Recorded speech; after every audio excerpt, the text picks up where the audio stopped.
Hey there everyone, and welcome to The Mindful Musician. On this channel, we explore the strategies and tools that help us become more aware of our inner world as musicians and constantly evolve into the best version of ourselves, in English and Romanian alike. I'm Cosmin, I'm a guitarist, I'm a singer, a professional educator and martial artist from Bucharest, Romania, and I'm here today to show you how you can learn and use the intervals in the precise context of the major scale or the ionian mode. So before we buckle up and begin, make sure to hit that like button, subscribe to the channel, and activate the notification bell. It means the world to me and to this channel. Now, let's get straight to it.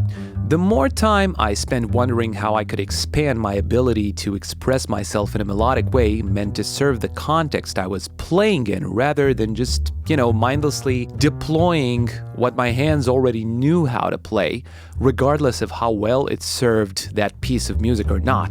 I have found that knowing a scale means a lot of things, and in this series I want to tackle an approach that is not so popular really among guitarists due to the sheer difficulty of learning and memorizing it, especially in contrast with the 3-note per string approach. I'm talking about building an intervallic perspective on your scale of choice, and in this series I will do just that for each of the 7 modes in the major scale. I will first tackle the major scale itself, the Ionian mode, and then in the next 2 videos, the Lydian and the Mixolydian modes. What do you stand to gain by approaching a scale like this? You will build a far better fretboard visualization capacity. You will expand your vocabulary in terms of ways of moving from a sequence to another using the intervallic approach rather than just arpeggio shapes or scale shapes based on a 3-note per string approach. You will obviously develop a better technique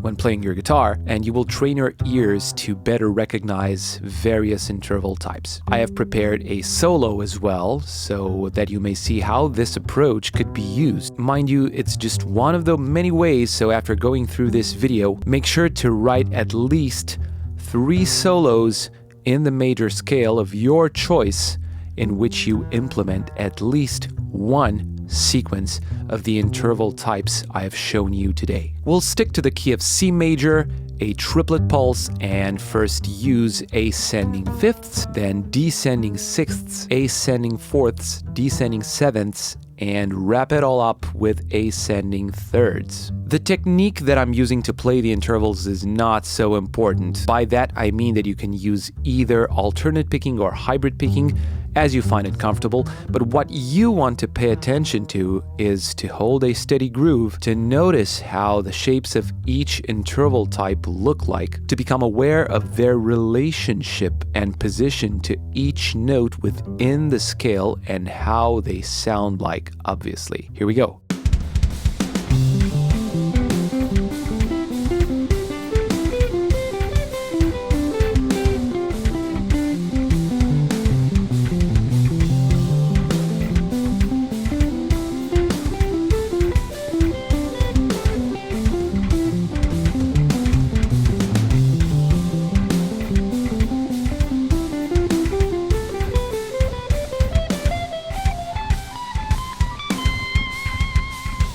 Check out the solo that I've made in which I've used each of the interval types presented as a form of turnaround, a turnaround being a phrase that is deployed as a means to get from one melodic motif to another within a musical composition.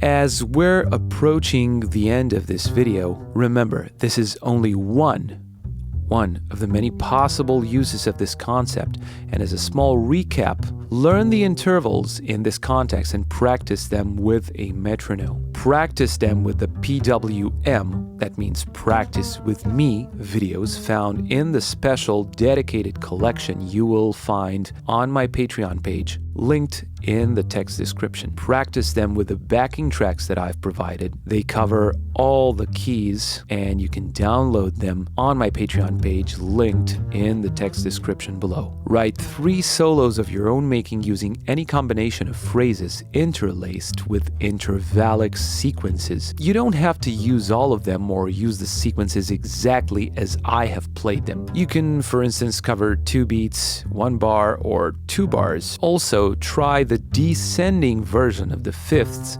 fourths, and thirds, and the ascending version of the sixths and sevenths. If you want to learn this solo and also follow the details about what I'm playing there and why, check out the link to the full lesson on Patreon. As usual, the tabs in Guitar Pro and PDF format alongside various tempo backing tracks await you there. We'll be covering all this and lots more in guided practical activities, why and how to videos, interviews, and collaborations. So if this video caught your attention, make sure to hit that like button, subscribe to the channel, and hit the notification bell. Thank you for watching, and I'll see you later.